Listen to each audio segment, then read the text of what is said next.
Okay, so this week we're going to continue with our series on the CAGED system, and we're going to be looking at the G shape and all the cool things you can do in this shape. Now, this is one of my favorite of the shapes because there's these cool pedal steel licks you can do. There's some Jimi Hendrix little embellishments. There's all kinds of stuff. I'm going to give you 5 examples later in this video of things that I like to use this shape for and things that I'm finding myself going to all the time. So we'll get into that. And we're going to also cover all of the things we've covered in the previous videos in this series. So major chords, minor chords, scales, arpeggios, major and minor pentatonic scale, how it all relates to this shape. Now, if you're seeing this video out of context, you might start with the first video in the series. I would recommend that just because the series sort of builds upon itself.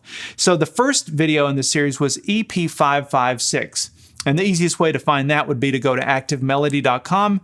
And in the search box, you can put in the number 556 and you can start with that. That was the C shape. We started there. And now we're playing at the G shape. So in this video, we're going to go through all of the diagrams, and I'll put all that stuff on the screen for all the scales and arpeggios and stuff. There is a solo that goes with this that primarily uses the G shape. Let's listen to that.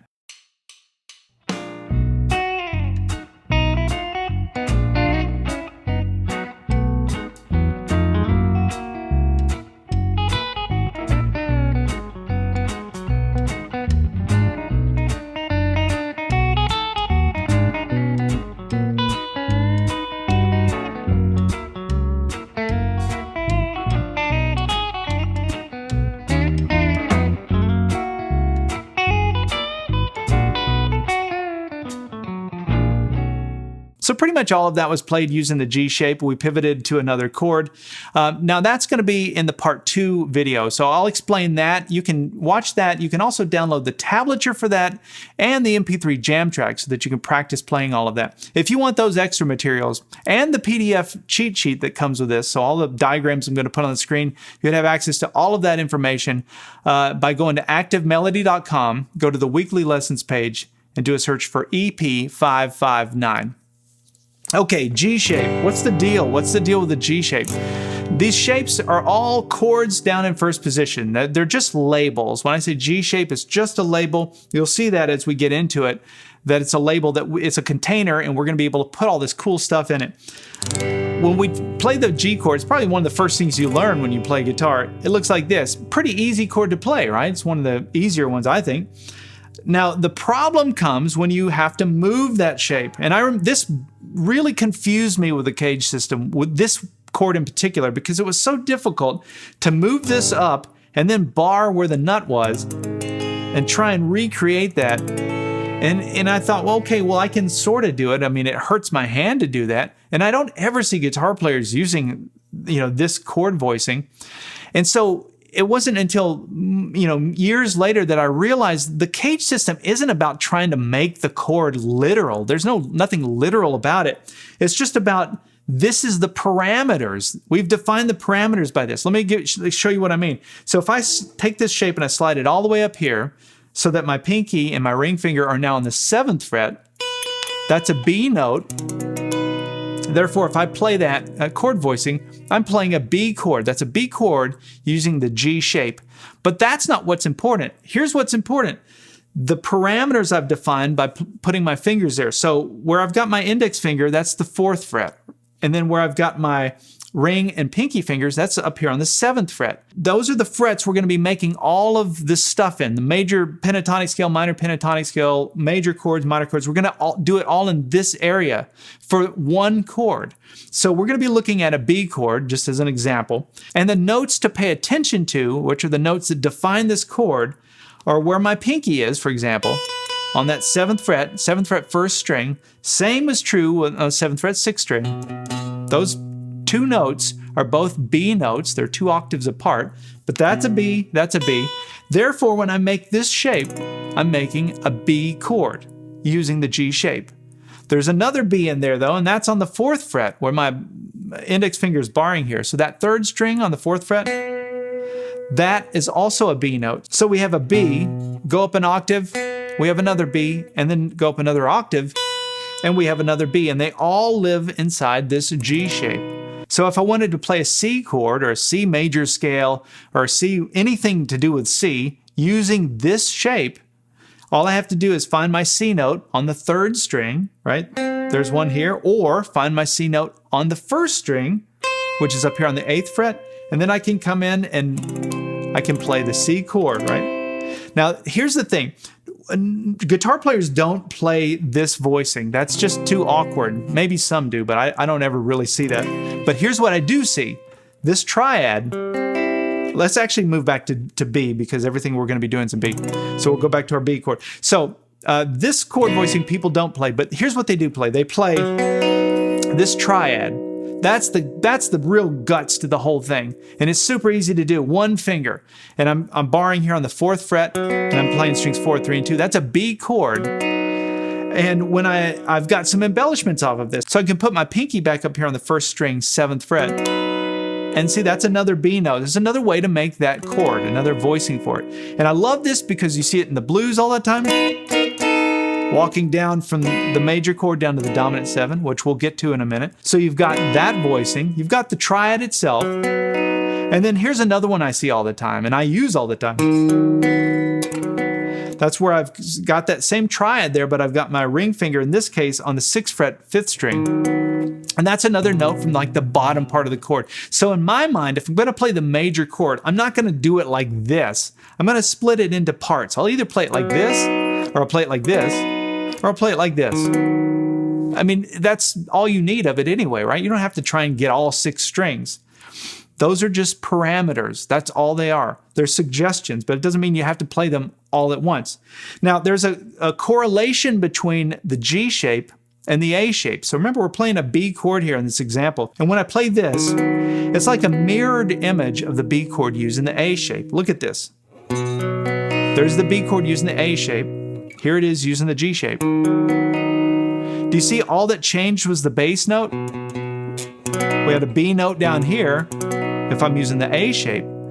But here I've got the 3rd interval of the chord. So it's just an inversion of that chord. Hopefully you're connecting that. So okay, so the A shape, which we talked about last week, which looked like that, now we're in the G shape, and they're both sharing this same triad. So you can see there's a wall between the 2 shapes, and they share this same, basically the same structure for both. Now, one example that comes to mind when I think of this A shape and G shape off of a major chord like this is the song Wind Cries Mary by Jimi Hendrix. When he played it, he did something like this. Now, that's just the A shape, right? It's just slid it up. But then from here, watch this.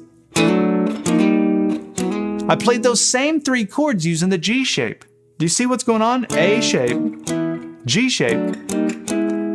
Just changed, it was an inversion. It's very clever. I think he would kind of hammer on, at least in one of the live recordings I have in my head.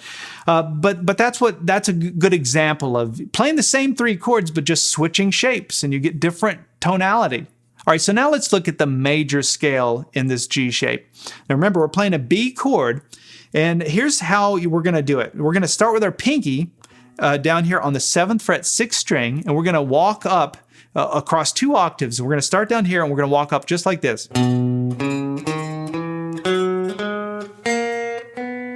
So that's 1 octave. Now notice for this note I had to step out of bounds into my 3rd fret just for that one note. That's okay. These are suggestions. Remember, that's it's okay to kind of step out a little bit. Some of this stuff spills into other shapes. Okay, from here we're going to keep going.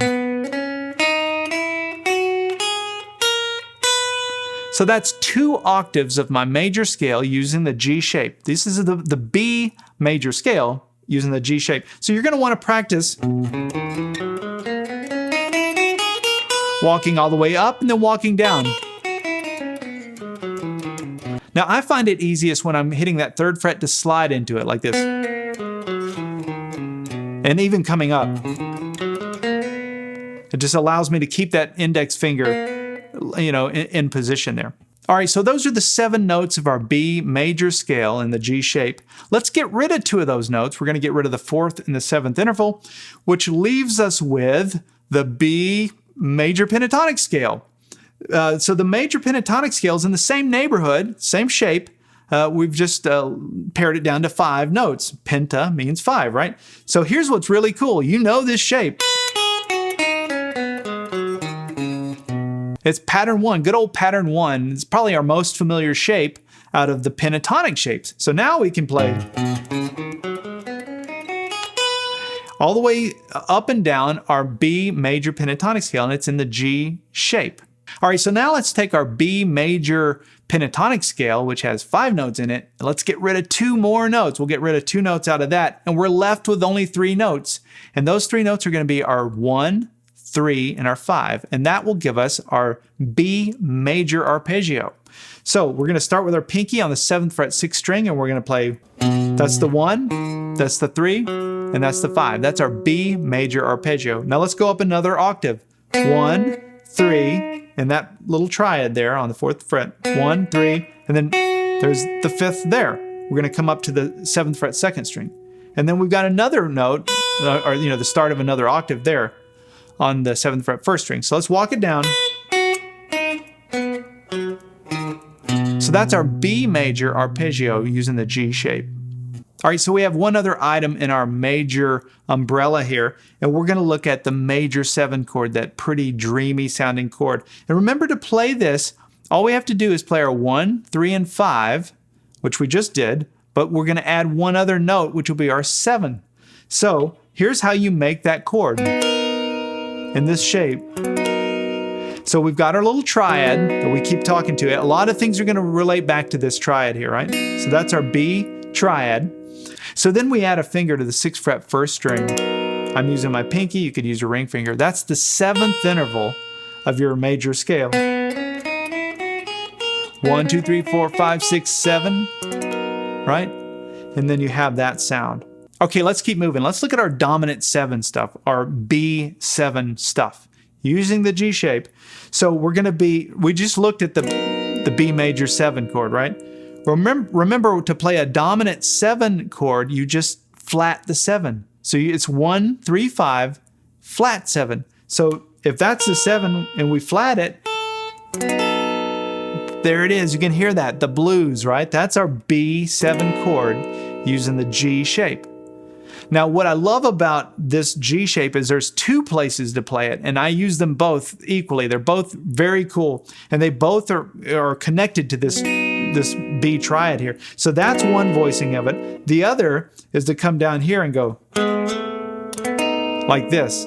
So I keep my index finger barring on that 4th fret, but then I come up. I use my ring finger. I just find that to be easiest to play. This would be 7th fret 4th string, and play those 3 notes, and you get this really cool sounding dominant 7 chord. So you have that voicing and this voicing.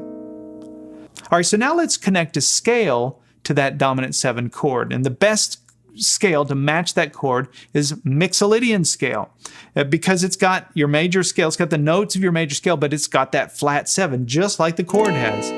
So to play that in this position, we're going to start again with our pinky on the 7th fret 6th string, and we're going to walk it up like this. There's the flat 7. So that's one octave. Let's keep going. There's the other octave of it, because there's the flat 7 we just played in the chord, and here's the other one we played in this chord. Right? Right? And then, so that's the Mixolydian scale in this G position, but this is B Mixolydian. All right, lastly, in this umbrella, let's look at the B dominant 7 arpeggio.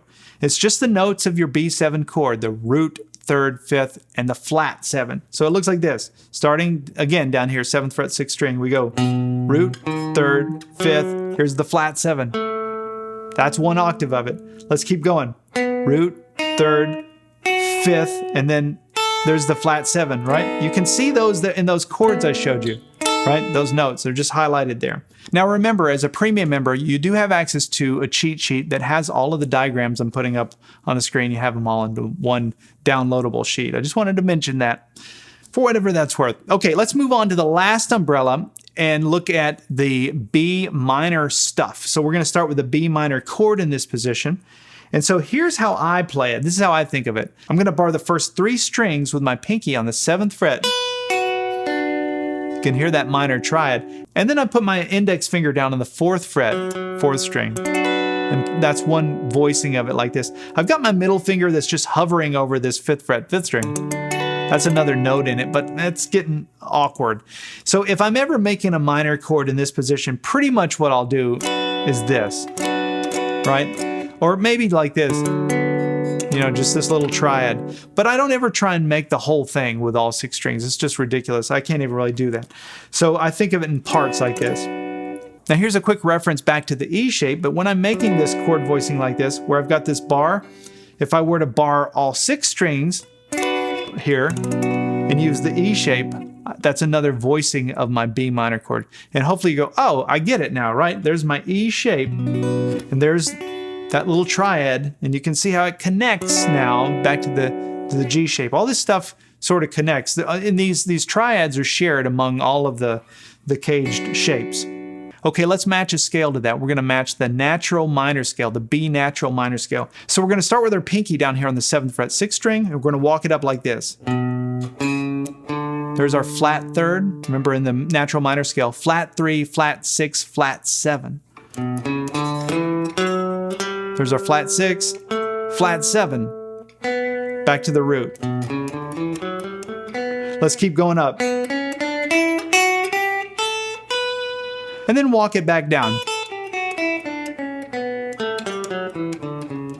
So that's the natural minor scale, the B natural minor scale using the G shape. So just like we did with the major scale, remember we got rid of 2 notes and we were left with the major pentatonic scale, we're going to get rid of 2 notes from this natural minor scale, and then we'll be left with the minor pentatonic scale. So the minor pentatonic scale in this position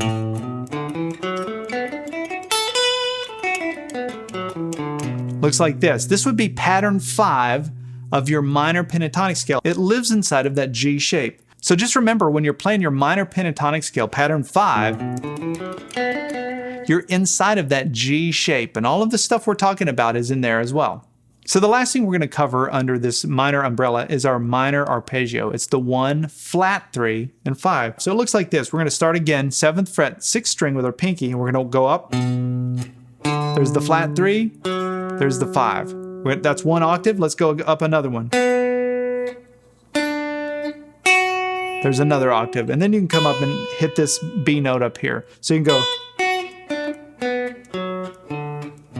That's your B minor arpeggio using the G shape. All right, so now that we've gone through all these useful tools that you can use in this G shape, let's look at 5 practical examples that I like to use this shape for, and I use all the time, and a lot of you will recognize these from things you've seen me do in other lessons. The first one, we're going to stay in B here. The first one is a pedal steel kind of thing, and so it's really coming out of the major pentatonic scale pattern 1. But look at this. If I bar with my pinky on this 7th fret, strings 1 and 2, and then I do a full bend on the 6th fret 3rd string, and then watch this. Isn't that cool? And all I'm doing is I'm holding the bend, and I'm picking the other notes out of this little bar here, and then releasing the bend. There's all kinds of cool stuff you can do with that one idea. I'll tab that out and put that up on the screen, what I'm doing here. Just remember to hold that bend and then release it. So that's one idea. Another one is, that's another little pedal steel. It's again holding down one of the notes, 7th fret 1st string, and then doing a full bend on the note just below it. And both of these licks are coming right out of your major pentatonic scale, pattern 1. All right, so another thing I love to do in this shape is this little harmonized 3rd, which I use all the time. Now it comes off of this triad that we talked about, right? So that's our B triad. But if I only played strings 2 and 3, that's your harmonized 3rd. And then watch this, we'll change the shape. So now we've got 1 finger on the 5th fret 2nd string, 1 finger on the 6th fret 3rd string. And then we'll walk that up. You can walk it back down. Now from here, so just remember now, going forward, when you've got this triad, you've got this little. Now that may not seem like much, but what you're doing is you're walking up to here, which is that same chord. This is the same B chord, but in the E shape. So now I'm playing strings 2 and 3 from the E shape. hopefully a big light bulb went off when you realize, oh, I'm connecting one shape to the other. And when you connect that with those pedal steel legs,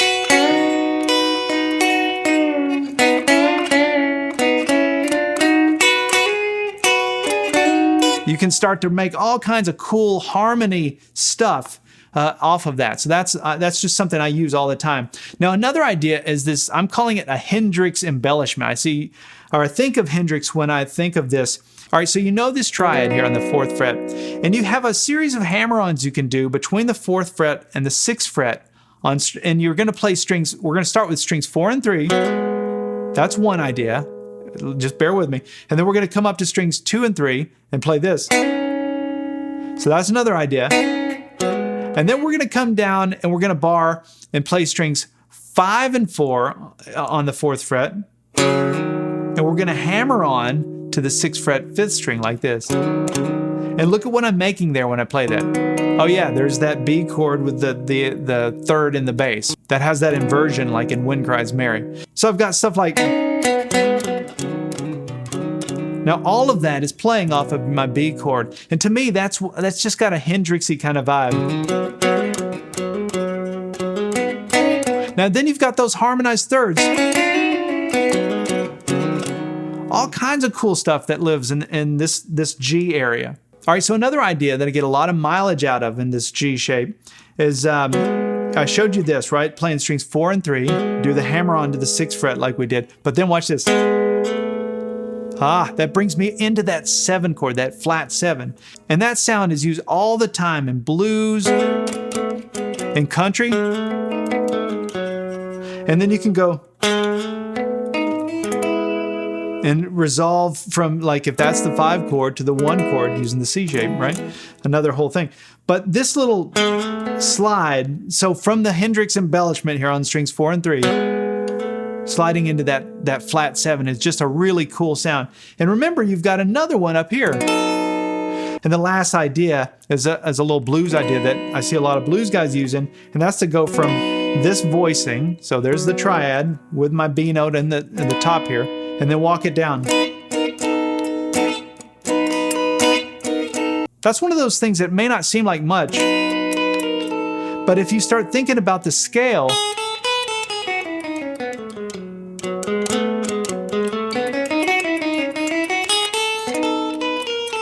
you start to really be able to open up this kind of bluesy, almost bluegrass blues kind of vibe, you know, using those flat 7 notes. And all of these ideas live inside of that G shape.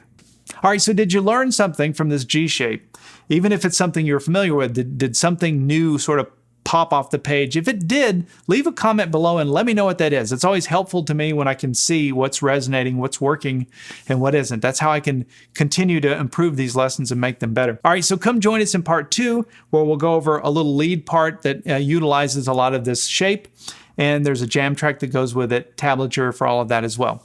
All right, we'll see you in part 2.